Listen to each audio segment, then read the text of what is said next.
नमस्कार प्रिय दर्शकों, आज हम आपको बताने जा रहे हैं गोचर कुंडली के बारे में। क्या है गोचर? इसको पहले हम आपको समझा देते हैं कि गोचर क्या है।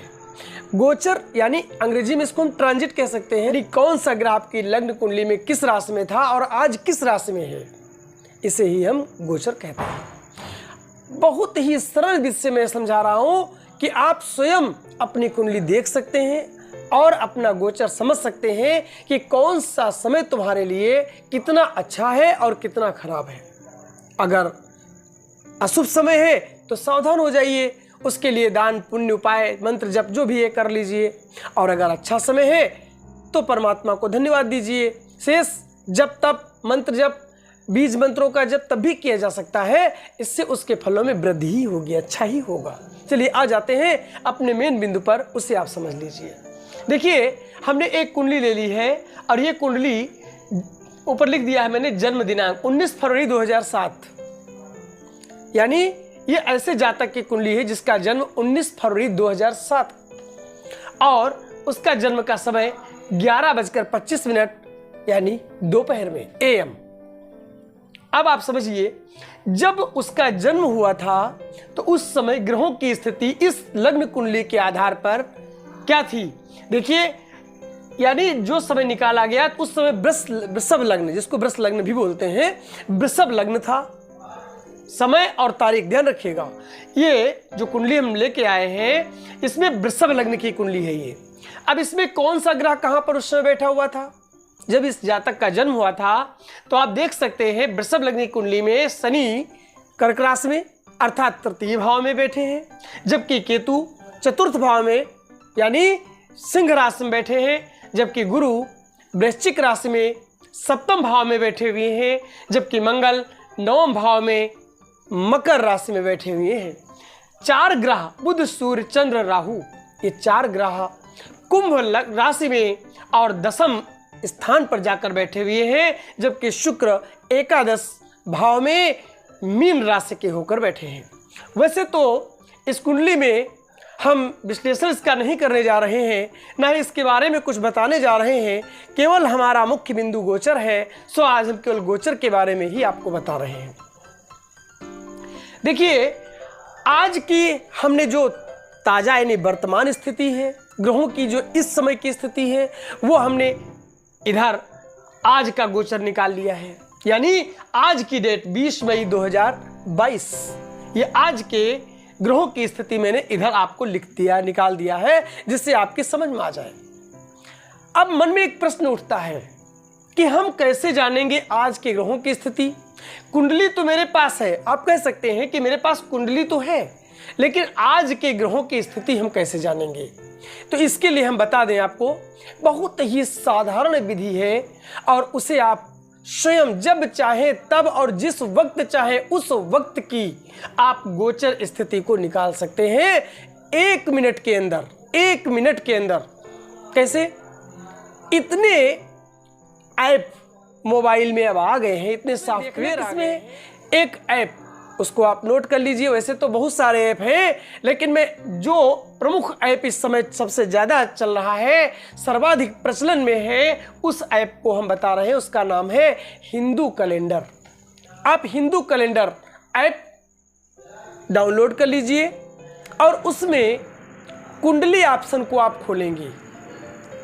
हिंदू कैलेंडर ऐप में कुंडली ऑप्शन को जब आप खोलेंगे तो कुंडली ऑप्शन को खोलने के बाद उसमें आप जैसे ही कुंडली ऑप्शन खुलेगा आपके सामने उस और तारीख लिखा होगा और वो उस समय का गोचर होगा। जिस समय भी आप इसे खोलेंगे उस समय का गोचर होगा। दोनों भाषाओं में, हिंदी और अंग्रेजी मिल जाएगा। आप चाहे हिंदी में इसको देख सकते हैं, सेटिंग में जाकर के इसको हिंदी कर सकते हैं और अंग्रेजी भी कर सकते हैं। जिस लैंग्वेज में आप चाहेंगे उस लैंग्वेज में आपको ये देखिए। चूंकि ये वृषभ लग्न की कुंडली है और वृषभ लग्न की कुंडली में शनि कर्क राशि में जाकर के तृतीय भाव में बैठे। आप देखिए कि ग्रह किस राशि में है, यानी राशि से मतलब है कि ग्रह किस राशि में आज इस समय वर्तमान में चल रहा है। तो शनि कुंभ राशि में चल रहा है, तो आप यहां पर शनि को रख सकते हैं, इस जगह पर शनि को। यानी आपकी कुंडली के आधार पर गोचर में शनिदेव यहां चल रहे हैं, यानी दसम स्थान जो यहां पर बना हुआ है यहां पर चल रहे हैं। अब आगे आते हैं, जैसे हमको चंद्रमा देखना है, चंद्रमा नवम भाव में है, मकर राशि में है, तो चंद्रमा को आप यहां रख सकते हैं, यानी इस समय चंद्रमा यहां चल रहे हैं। अब सूर्य और बुध यहां है, सूर्य और बुध को आप यहां रख सकते हैं। बस राशि को देखिए, केवल राशि को, 2 नंबर की राशि है, 2 नंबर में ही हम रखेंगे, क्योंकि सूर्य वृषभ में है और बुध भी वृषभ में है। ऐसे ही राहु मेष में है, तो राहु को हम मेष में ही लिखेंगे। शुक्र मंगल गुरु मीन में है, यहां पर शुक्र मंगल गुरु हम मीन में रखेंगे।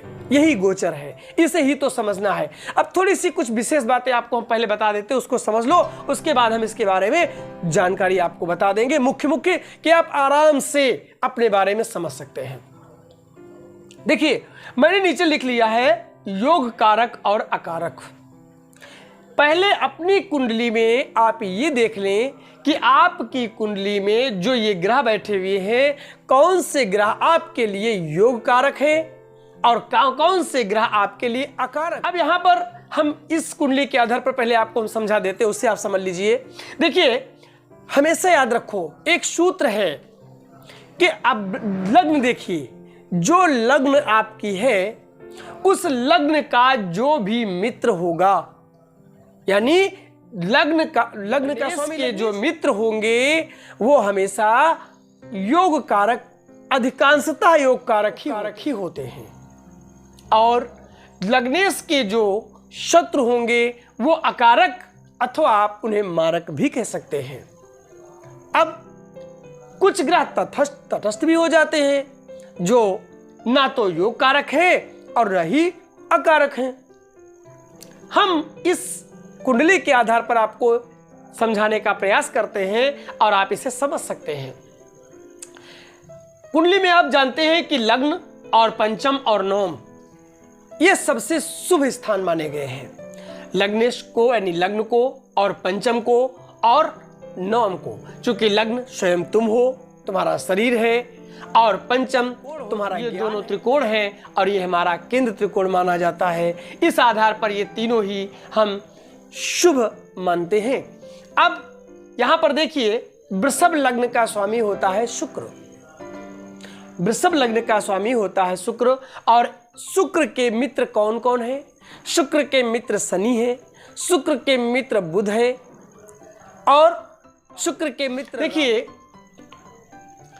जहां राहु को पापक ग्रह माना गया है, सबसे अधिक पापक ग्रह, वहीं केतु को सर्वाधिक शुभ ग्रह भी माना गया है।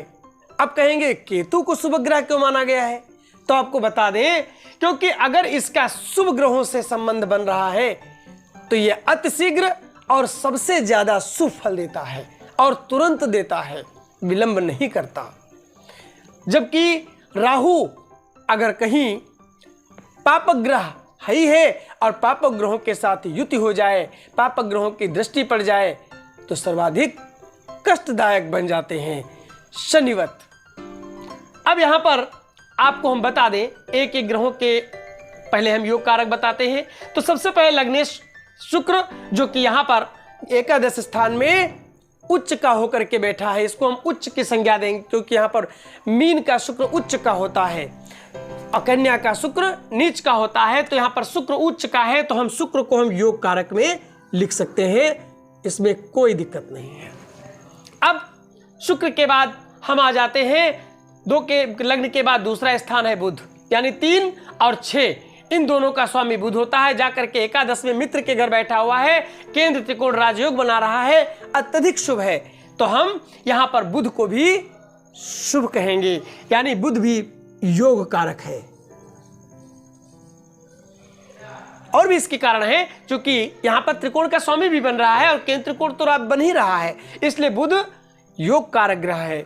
इसके बाद आ जाते हैं तीसरे स्थान पर, इसका स्वामी चंद्रमा है, और जाकर के चंद्रमा कहां बैठ गया है? दसम स्थान में जाकर के सूर्य के साथ बैठ गया है। और यहां पर अगर हम कहें तो ये मित्र का घर नहीं है और लग्नेश का भी मित्र नहीं माना। तो यहां पर सूर्य से भी सूर्य और चंद्रमा जब एक जगह बैठ जाते हैं तो अमावस्या योग का भी निर्माण हो जाता है। यहाँ पर राहु साथ बैठ गया है तो सबसे बड़ी बात है चंद्र के साथ भी और सूर्य के साथ भी, इन दोनों के साथ पड़ने के कारण ग्रहण योग। ध्यान रखिएगा, द्वितीयेश, सप्तमेश, अष्टमेश और तृतीयेश, इन तीनों को हमेशा अशुभ माना गया, अकारक माना गया है, तो चंद्रमा को हम अकारक की संज्ञा देंगे। इसके बाद आ जाता है सूर्य। सूर्य वैसे तो एकादश दशम भाव में जाकर के अगर बैठ जाए तो बहुत शुभ, कहते हैं सूर्य यहां का कारक हो जाता है। हम लिखेंगे सूर्य को योग कारक में, क्योंकि इसका जो फल मिलेगा इस जगह बैठने से, यहां पर बुध के साथ बैठने के कारण बुधादित्य योग भी बन रहा है, वो भी शुभ है।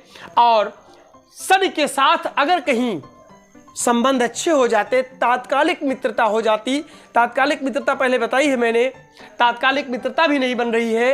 अगर शनि के साथ, यानी कहते हैं जिसके घर में बैठे उसका स्वामी शनि के घर में बैठा है तो पुत्र के घर में सूर्य बैठा हुआ है, तो यहाँ पर शनि से तात्कालिक मित्रता अगर बन जाती तो कुछ पूछना ही नहीं था, सब कुछ देने वाला था। लेकिन थोड़ा कुछ कारणों से संघर्ष अवश्य कराएगा। अब यहां पर इसके बाद आ जाते हैं बुध। मैंने बुध तो बता दिया है, इसलिए लिख भी दिया है कि बुध तो शुभ ही है। शुक्र लग्नेश सही है, शुक्र को हम यहां पर षष्ठेश है, लेकिन लग्नेश को षष्ठेश का दोष नहीं होता।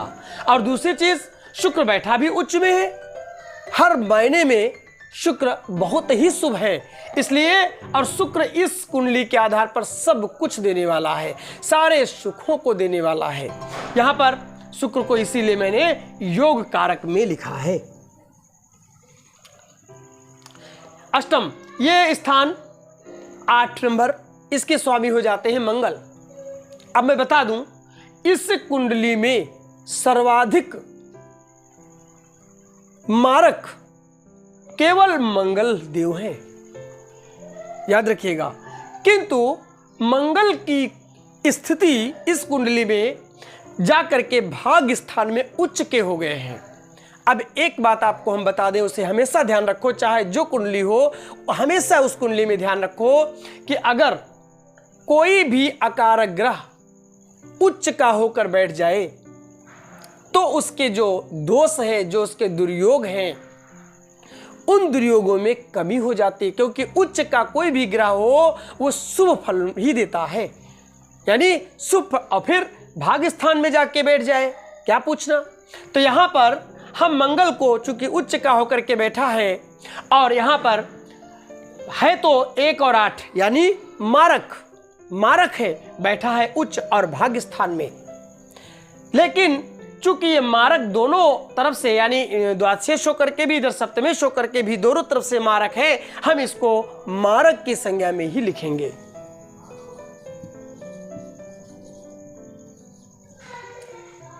अब आ जाते हैं गुरु पर। देखिए, गुरु पहली बात तो अष्टमेश और दूसरी बात लाभेश। अष्टमेश और लाभेश जाकर के सप्तम में बैठ जाए, बैठा भी गलत जगह पर है, क्योंकि ये भी मारक का स्थान है और ये स्वयं मारक सही है। तो गुरु इस कुंडली में पहली बात तो इस जगह पर बैठना सर्वाधिक भाव नाश कराता है। तो मैं बता दूं, चूंकि ये पत्नी का स्थान, विवाह का स्थान है, शुभ तो नहीं है, इसे हम मारक ही लिखेंगे हर महीने में। अब बच जाते हैं छायाग्रह राहु और केतु। राहु का यहां बैठना बहुत शुभ और लग्नेश का मित्र भी है। राहु को हम योग कारक कहेंगे, जबकि केतु सूर्य के घर जाकर के बैठ गया है और सूर्य से केतु की हमेशा ग्रहण योग बना देता है, मार अकारक में लिखेंगे। अब सभी को इस कुंडली में सर्वाधिक योग कारक अगर कोई ग्रह, याद रखिए, वृषभ लग्न किसी की हो, वृषभ राशि किसी की हो, तो आप याद रखिए शनि सबसे ज्यादा शुभ ग्रह है इस कुंडली के लिए, इस लग्न के लिए। अब बैठे कहां हैं? तृतीय स्थान में, चंद्रमा के घर जाकर के बैठे हैं और अब एक बात यहां देखनी होती है कि चंद्रमा शनि के घर बैठे हुए हैं और शनि चंद्रमा के घर। अब यहां पर वैसे तो चंद्र शनि के योग किसी प्रकार भी अच्छा नहीं माना जाता, किसी प्रकार भी। वैसे तो शनि और चंद्रमा को विषयोग की संज्ञा भी दी, हम योग कारक कहेंगे, और शनि वैसे भी भाग्येश भी है और कर्मेश भी है। अब आप देख लीजिए, अब इसी से आप अनुमान लगा सकते हैं कि इस कुंडली के जो इस वर्तमान स्थिति है उनमें कौन सा ग्रह कहां चल रहा है। इसके बारे में तुम्हें पहले हम 2 बातें और बता रहे हैं, उसको भी समझ लो, उसके बाद ही हम इसको तो पूरी तरह समझ। ऐसे ग्रह जो अपनी महादशा में अथवा राशि परिवर्तन के समय में तुरंत फल देते हैं, लेकिन कुछ ऐसे ग्रह जो मध्य में अपना फल देते हैं, और कुछ ऐसे ग्रह जो राशि छोड़ते समय या महादशा के अंत में अपना मंगल, बुध और सूर्य, ये तीनों ग्रह जब भी राशि में प्रवेश करेंगे अथवा महादशा इनकी जब प्रारंभ होगी तो ये अपना फल शुरू में ही दे देंगे। अगर ये तुम्हारी कुंडली में शुभ है तो इनका शुभ फल प्राप्त होगा, और अगर तुम्हारी कुंडली में अशुभ है तो इनका अशुभ फल प्राप्त होगा। गुरु और शुक्र ये 2 ऐसे ग्रह हैं जो अपना समय जैसे किसी राशि में ट्रांजिट किए हैं, परिवर्तन किए हैं, तो जब बीच में यानी ये दोनों ग्रह भोग काल के मध्य में अपना फल देते हैं, चाहे वो राशि का भोग काल हो और चाहे वो महादशा का भोग काल हो। बचे शनि और चंद्र, याद रखिए शनि और चंद्र ये दोनों ग्रह हमेशा याद रखिए राशि को छोड़ते समय, यानी जैसे अब मेघ से वृषभ में जा रहे हो या वृषभ से मिथुन में जा रहे हो, कन्या से तुला में जा रहे हो, यानी राशि छोड़ते समय अगली राशि में प्रवेश करते समय अपना शुभ अशुभ फल दे देते हैं। शनि और चंद्रमा राशि छोड़ते समय, गुरु और शुक्र राशि के मध्य में, मंगल बुध और सूर्य राशि के प्रारंभ में अपना फल दे देते हैं, यानी राशि में प्रवेश करते समय ही अपना फल दे देते हैं। अब वो महादशा हो या राशि हो, याद रखिएगा ये मैंने समझाया है, ये बहुत मुख्य बिंदु था, इसे आप समझ लीजिए, याद रखिए। एक बात और ध्यान रखिए, आपको वो भी बता देता हूं, जैसे हमें भाग्य को अगर देखना है, मैंने पिछले वीडियो में बताया भी ये चीज है, बहुत ढंग से बताया है। जैसे इस लग्न में हम भाग्य देख रहे हैं और भाग्य क्या है 9वां भाव, तो केवल 9वां भाव लग्न से कभी मत देखिए। अगर आप देखना ही चाहते हैं तो याद रखिए हम चंद्रमा से, यानी अपनी राशि, जैसे ये राशि तुम्हारी है, इस जातक की राशि कौन है, जहां पर चंद्रमा बैठ जाए यानी कुंभ राशि है, तो कुंभ राशि से भी जो 9वां भाव आएगा यहां से गिन लेंगे 1 2 3 4 5 6 7 8 9, यानी ये पड़ा। तो चंद्र राशि ये भी भाग्य है तुम्हारा, इसको भी देखेंगे। हमेशा याद रखो इस बात को, मैंने बशर्ते इसको इसमें बताने की आवश्यकता नहीं थी, लेकिन याद आ गया सो मैंने आपको बता दिया कि कभी भी भाग्य को देखना हो, सुख को देखना हो, कोई भी चीज देखनी हो, तो जितना आप लग्न से देखते हो उतना ही आप चंद्र लग्न से भी आप देखिए, तभी आप उसका पूरा परिणाम जान पाएंगे। इसके अलावा आपको हम और 1-2 मुख्य बातें बता रहे हैं, उसको आप समझ लीजिए। वो क्या, गोचर में 4 ग्रहों को मुख्यतः देखा जाता है, क्योंकि जो राशियां बनती हैं वो गोचर के अनुसार ही तो बनाई जाती हैं, गोचर को देख करके बनाई जाती हैं। अब वो कौन कौन से ग्रह हैं जिनका सबसे अधिक यानी सर्वाधिक महत्व है, तो मैं बता दूं, याद रखो ये 4 ग्रह कौन है। नंबर 1 राहु होते हैं, नंबर 2 शनि होते हैं, राहु हो गए, शनि हो गए, केतु हो गए और गुरु हो गए। यानी गुरु, शनि, राहु और केतु, इन 4 ग्रहों को गोचर में अवश्य ही देखा जाता है और सारा निर्णय इन्हीं 4 ग्रहों का गोचर देख करके दे दिया जाता है। क्यों, आखिर 4 ही को क्यों, इसका क्या रीजन है? तो इसका रीजन केवल ये है क्योंकि ये सबसे ज्यादा समय तक एक राशि में विचरण करते हैं, चाहे गुरु हो, चाहे राहु हो या केतु हो या शनि हो, ये सर्वाधिक समय एक राशि में रहते हैं।